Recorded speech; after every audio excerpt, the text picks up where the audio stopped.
Anganwadi worker, आशा worker आपके health का पूरा बोझ ढोते हैं अपने कंधों पे। उनके कंधे पर जो बोझ है वो दिनों दिन बढ़ता जा रहा है sir. They are overworked and underpaid. काम इतना ज्यादा और उसके एवज में उन्हें हम क्या दे रहे हैं। ये नजरिया आपको राइट टू हेल्थ के विस्तारीकरण और उस गोल तक पहुंचने में मदद नहीं करेगा। फ्रंटलाइन वर्कर्स के लिए तालियां बजी, फ्रंटलाइन वर्कर्स के लिए अन्य तरह के समारोह हुए, लेकिन सर वो फ्रंटलाइन वर्कर्स जिंदा इंसान है। वो तालियों से उनका पेट नहीं भरेगा, सिर्फ उनकी वाहवाही होगी, उससे उनके घर की चिंताएं खत्म नहीं होंगी। क्योंकि यूनिफॉर्म सिविल कोड पर हमारा आपका विरोध था, विरोध है और विरोध रहेगा। और वेलफेयर स्टेट में ये लाभार्थी की संज्ञा कि ये लाभार्थी, कोई लाभार्थी नहीं है सर। मैंने बार बार कहा इसी सदन में, बड़े कोई भी पार्टी, आजकल तो कंपटीशन चल पड़ा है, मुफ्त मुफ्त मुफ्त। अरे मुफ्त कुछ नहीं है, उसका टैक्स है, किसी भी फॉर्म में हो, आप उसके टैक्स का एक मिनिमम रिलीफ दे रहे हैं, इसको मुफ्त मत कहिए। और दुनिया के गरीब गरीब मुल्क सर हमसे ज्यादा खर्च कर रहे हैं। हमसे गरीब हैं लेकिन हेल्थ में उनका एक्सपेंडिचर हमसे ज्यादा है, क्योंकि वो जानते हैं कि जब तक पब्लिक हेल्थ पैरामीटर्स को दुरुस्त नहीं किया जाएगा, आप कितनों रेटोरिकल चीजें कर लें, वो जमीन पर कभी भी नहीं आ पाएंगी। सर जिस शिद्दत से आज हमारे भाजपा के साथी यूनिफॉर्म सिविल कोड को लेकर के जो कि बिल इंट्रोड्यूस हो चुका है, मैं चाहूंगा कि उसी शिद्दत से आप इस बिल के बारे में भी वही नजरिया रखें, क्योंकि यूनिफॉर्म सिविल कोड पर हमारा आपका विरोध था, विरोध है और विरोध रहेगा। फ्रंटलाइन वर्कर्स के लिए तालियां बजी, फ्रंटलाइन वर्कर्स के लिए अन्य तरह के समारोह हुए, लेकिन सर वो फ्रंटलाइन वर्कर्स जिंदा इंसान है। वो तालियों से उनका पेट नहीं भरेगा, सिर्फ उनकी वाहवाही होगी, उससे उनके घर की चिंताएं खत्म नहीं होंगी। आंगनवाड़ी वर्कर, आशा वर्कर आपके हेल्थ का पूरा बोझ ढोते हैं अपने कंधों पे। उनके कंधे पर जो बोझ है वो दिनों दिन बढ़ता जा रहा है sir. They are overworked and underpaid. काम इतना ज्यादा और उसके एवज में उन्हें हम क्या दे रहे हैं। कोई सोशल सिक्योरिटी नहीं, कितना मान दे, पीनट्स। ये नजरिया आपको राइट टू हेल्थ के विस्तारीकरण और उस गोल तक पहुंचने में मदद नहीं करेगा। और दुनिया के गरीब गरीब मुल्क सर हमसे ज्यादा खर्च कर रहे हैं। हमसे गरीब हैं लेकिन हेल्थ में उनका एक्सपेंडिचर हमसे ज्यादा है, क्योंकि वो जानते हैं कि जब तक पब्लिक हेल्थ पैरामीटर्स को दुरुस्त नहीं किया जाएगा, आप कितनों रेटोरिकल चीजें कर लें, वो जमीन पर कभी भी नहीं आ पाएंगी। और वेलफेयर स्टेट में ये लाभार्थी की संज्ञा कि ये लाभार्थी, कोई लाभार्थी नहीं है सर। मैंने बार बार कहा इसी सदन में, बड़े कोई भी पार्टी, आजकल तो कंपटीशन चल पड़ा है, मुफ्त मुफ्त मुफ्त। अरे मुफ्त कुछ नहीं है, उसका टैक्स है, किसी भी फॉर्म में हो, आप उसके टैक्स का एक मिनिमम रिलीफ दे रहे हैं, इसको मुफ्त मत कहिए। और ये बेनिफिशियरी के नजरिए से मत देखिए, राइट के नजरिए से देखिए, अधिकार के नजरिए से देखिए। मैं इच्छा बड़ी थी कि मैं डिवीजन ले लूं, इस पर मत विभाजन की मांग करूं, क्योंकि यह बिल हम सबके मन का है। लेकिन मंत्री महोदया मुझे देख रही है टुकुर टुकुर और बाकी लोग भी, तो मैं मत विभाजन की अपने टेम्पटेशन को कर्व करता हूं इस अपील के साथ कि सर आज नहीं तो कल ये बिल आएगा, आज नहीं तो कल ये होना है। आप तो दूसरों की भी चीजों का श्रेय लेते हैं, ये करके अपना श्रेय खुद ले लीजिए। अगर आप ये कर बैठे तो एक बहुत बड़ा एहसान होगा इस देश पर, इस देश के नागरिकों पर। और शायद एक आगे जब हम बात करेंगे ना, तो हेल्थ को लाभार्थी के नजरिए से नहीं, अधिकार के नजरिए से बात करेंगे। हमारे आशा कर्मी प्रोटेक्टेड होंगे, आंगनवाड़ी कर्मी प्रोटेक्टेड होंगे, डॉक्टर पेशेंट रेशियो बेहतर होगा, पीएचसी लैक लस्टर नहीं होगी, सरकारी अस्पताल में कुत्ते नहीं सो रहे होंगे बेड्स पे, ये शायद बेहतर परिस्थितियां होंगी। Thank you so much sir. नहीं, देखिए मैं एक इसमें सर करार करवाना चाहता हूं, आप यूनिफॉर्म सिविल कोड वापस ले लीजिए बिल को। नहीं, that was in a lighter note. I must say, I have spoken, my friends have spoken, Honorable Minister has spoken, and we have a general consensus. We'll take steps, but my only request is, let it not be baby steps. Let it to be a huge step at one point of time, and do it soon, and I withdraw the bill from vote. Anganwadi कार्यकर्ती हो या आंगनबाड़ी सहायक हो, इन सब के मानदेय में बढ़ोतरी भी की है, चाहे वह आंगनबाड़ी का हो या रसोइया का। ये सभी बेहतरीन सेवा कर रही हैं और मैं सचमुच इनका सभी का अभिनंदन करूंगा। तक इनके मानदेय की बात करी है हमारी आंगनवाड़ी का। एक बात मैं नहीं समझ पाया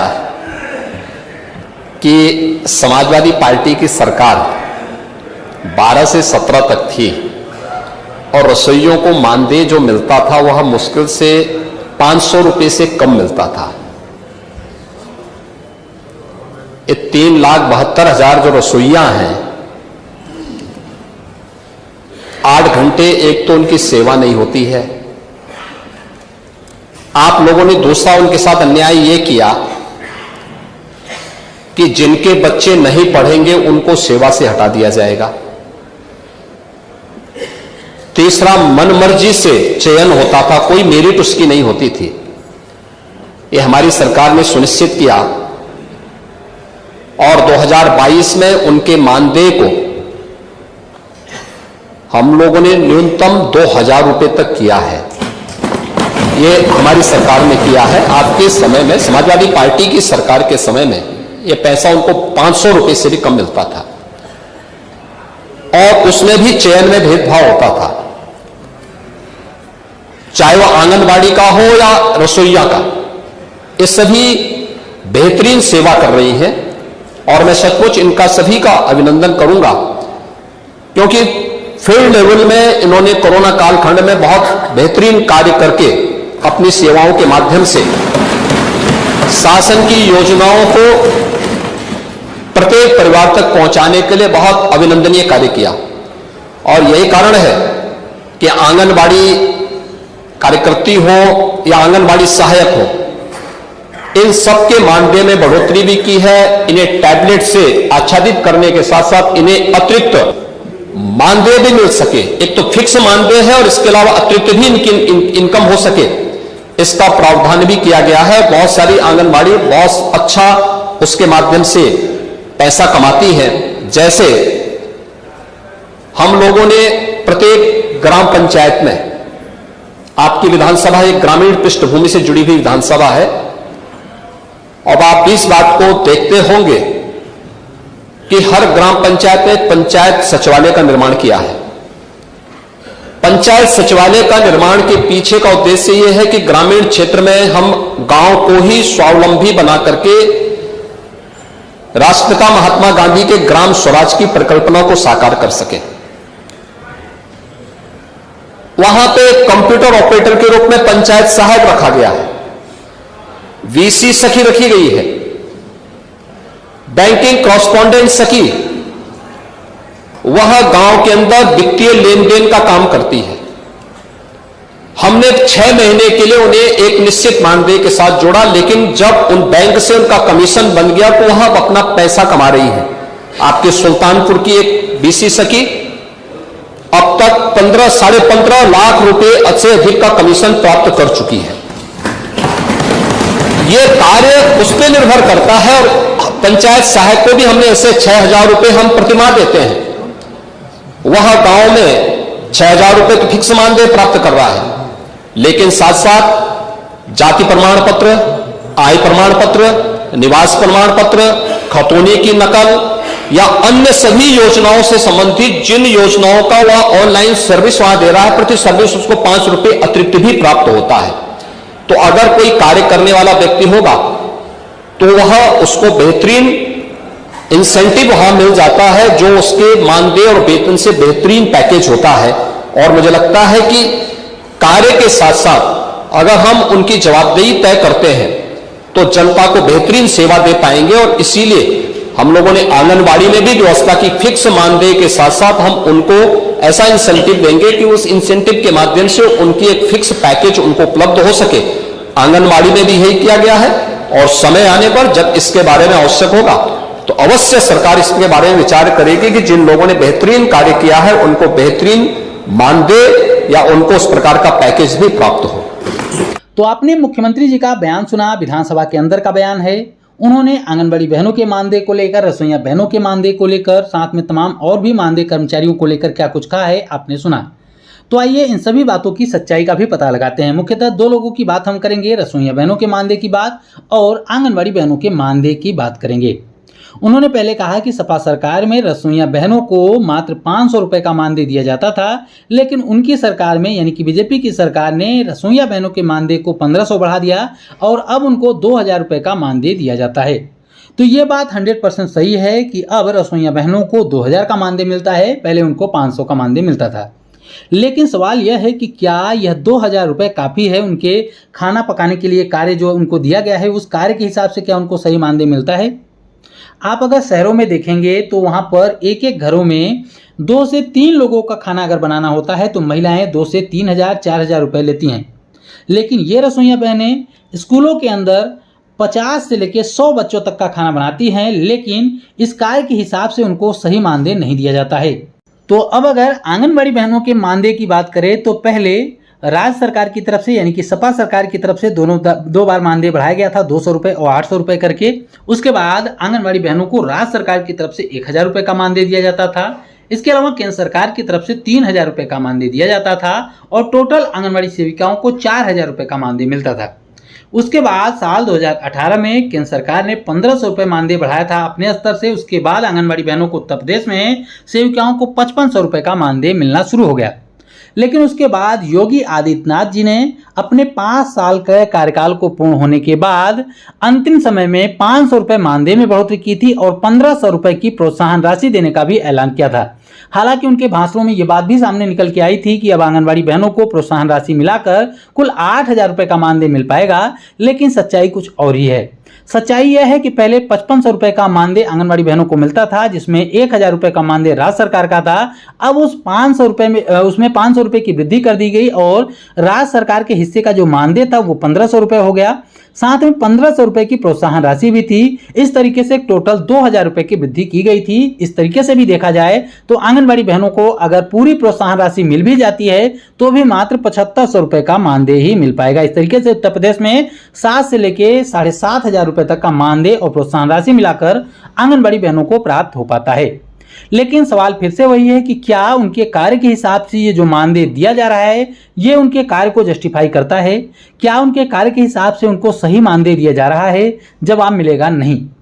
जबकि आपके पड़ोसी राज्य जैसे कि मध्य प्रदेश की बात कर ले, वहां पर भी यूपी की तरह, जैसे यूपी में केंद्र और राज्य दोनों जगहों पे बीजेपी की सरकार है, उसी प्रकार से मध्य प्रदेश में भी राज्य में भी बीजेपी की सरकार है और केंद्र में भी बीजेपी की ही सरकार है। डबल इंजन की सरकार में उत्तर प्रदेश में जहां 7000 रुपए का मिलता है मानदेय, बिहार में 7000 रुपए का मानदेय मिलता है, उसी प्रकार से मध्य प्रदेश में इनका डबल मानदेय 14000 रुपए का मानदेय मिलता है। इसके अलावा अगर और भी राज्यों की बात कर ली जाए तो छत्तीसगढ़ और जो झारखंड है, बिहार और मध्य प्रदेश से सटे हुए राज्य, यहां पर भी लगभग आंगनबाड़ी बहनों को 10,000 रुपए तक का मानदेय मिलता है। लेकिन सबसे खराब स्थिति अगर देखी जाए आंगनबाड़ी बहनों की तो वो है उत्तर प्रदेश और बिहार में। तो उत्तर प्रदेश और बिहार की सरकारों की ऐसी क्या मजबूरी है जो आंगनबाड़ी बहनों को सही मानदेय नहीं दिया जा रहा है, जो आंगनबाड़ी बहनों को उनके कार्य के हिसाब से सम्मानजनक मानदेय तक नहीं दे पा रही सरकार? तो सरकार की ऐसी क्या मजबूरी है? इसी क्रम में अमर उजाला नामक देश के जाने माने न्यूज़पेपर में भी इस संबंध में एक खबर प्रकाशित की गई। इस खबर की हेडलाइन आप देख सकते हैं कि सीएम योगी बोले आंगनबाड़ी कार्यकर्ता रसोइया सहायिका की आय पर फोकस। लेकिन इसके जस्ट अपोजिट देखिएगा कि शिक्षा मंत्री बोले कि नहीं बढ़ेगा आंगनबाड़ी बहनों का मानदेय। तो ये कंट्रोवर्सी है। आप समझ सकते हैं कि एक तरफ मुख्यमंत्री जी कह रहे हैं कि आंगनबाड़ी और आशा बहनों, रसोइया बहनों समेत तमाम मानदेय कर्मचारियों के मानदेय पर उनका फोकस है, उसको लेकर बेहतर कार्य कर रहे हैं। लेकिन वहीं जो शिक्षा मंत्री हैं, बेसिक शिक्षा मंत्री, वो कह रहे हैं कि आंगनबाड़ी बहनों का मानदेय नहीं बढ़ाया जाएगा। इसके अलावा उन्होंने आंगनबाड़ी और रसोइया बहनों के मानदेय को लेकर क्या कुछ कहा है सदन में, आइए उसकी भी वीडियो आपको दिखाते हैं। भोजन के संबंध में जो विद्यालयों में हमारे रसोइयों को नियुक्त किया जाता है भोजन बनाने के लिए, तो मैं माननीय सदस्य को जो उनके पास में बच्चों को लेकर के और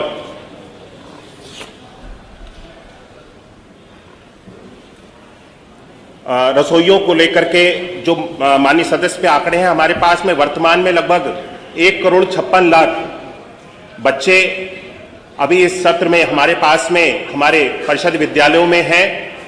और जो रसोइयों की संख्या है वो मैंने अपने उत्तर में स्पष्ट की है। वर्तमान में किसी भी हमारे विद्यालय में जो बच्चों को मिड डे मील के माध्यम से भोजन बना करके दिया जाता है, जो वर्तमान की व्यवस्था है उसमें कोई भी असुविधा अभी किसी भी विद्यालय में प्रदेश में कहीं पर भी हम सब लोगों के सामने नहीं आ रही है। बच्चों को जो भोजन जो तय किया गया है वो भोजन बच्चों को बना करके इन रसोइयों के माध्यम से उपलब्ध कराया जाता है। और जहां तक इनके मानदेय की बात करी है, हमारी आंगनवाड़ी कार्यकर्त्री जो कि माननीय सदस्य 6,000 बता रहे थे, उनको 8,000 रुपए की मानदेय हम सब लोग प्रति माह देते हैं। आंगनवाड़ी सहायिका को 4,000 रुपए का प्रति माह हम लोग, वो 4,000 रुपए प्रति माह 11 महीने के लिए हम लोग देते हैं। और रसोइयों के लिए भी जो कि 1,500 रुपए दिया जाता था उसको भी हमने बढ़ा करके 2,000 रुपए अपनी सरकार में 2022 में हम सब लोगों ने किया है। 2,000 रुपए का मानदेय 10 महीने के लिए वर्तमान में अभी हम सब लोग दे रहे हैं। और जिस तरह से उन्होंने कहा कि इनका मानदेय बढ़ाने के लिए, क्योंकि ये मानदेय आधारित सेवा है और इसलिए जो न्यूनतम मजदूरी दर है उससे ये आच्छादित नहीं होती है, इसलिए इनका जो वेतन है जो माननीय सदस्य ने संख्या बताई है। तो जैसा कि आपने देखा दोस्तों कि सदन से जो है माननीय मुख्यमंत्री योगी आदित्यनाथ ने आंगनवाड़ी कार्यकर्ताओं के लिए क्या कुछ कहा। बता दूं दोस्तों से कि सदन से एक निकल कर आ रही है खबर कि जल्द ही आंगनवाड़ी कार्यकर्ताओं का जो भी मानदेय है उस मानदेय को हटाकर एक न्यूनतम राशि सैलरी दी जाएगी। संभवतः सदन में पूरे जो भी सदन में संसदगण है वो जो है आंगनवाड़ी कार्यकर्ताओं के लिए आवाज उठा रहे हैं, जहां पर वो बोल रहे हैं कि उन्हें 24,000 रुपया मानदेय सैलरी दिया जाना चाहिए। वहीं देखेंगे कि आंगनवाड़ी कार्यकर्ताओं की मांगों पर बनी सहमति, जी हां, राजस्व और केंद्र से बढ़ाएगी बहनों की मानदेय राशि। बता दें कि राज्य और केंद्र सरकार मिलकर जो है आंगनवाड़ी कार्यकर्ताओं को अब 24,000 रुपया सैलरी देगी। 24,000 रुपया, इसमें केंद्र और राज्य दोनों का योगदान होगा। वही बता दें कि आंगनवाड़ी कार्यकर्ताओं सहायिकाओं पूरे देश में, जी हां, ये लोकसभा से बड़ी खबर निकल कर आई है, मानदेय बढ़ोतरी होगी, बीमा मिलेगा, नियमितीकरण और पेंशन, जी हां, पेंशन जैसे लाभ भी पारित होते हुए आपको केंद्र की तरफ से दिखेगी, जिसमें तमाम आंगनवाड़ी कार्यकर्ताओं बहनों को पेंशन दिया जाएगा कार्य खत्म होने के बाद। वहीं आंगनवाड़ी कार्यकर्ताओं का मानदेय बढ़ेगा। जी हां, बता दें कि मानदेय बढ़ोतरी राज्यसभा से अच्छी खबर आई है कि 24,000 रुपया का सैलरी उसको हॉनरियम मिलने वाला है। तो ये पूरी अपडेट आई है आंगनवाड़ी बहनों के लिए।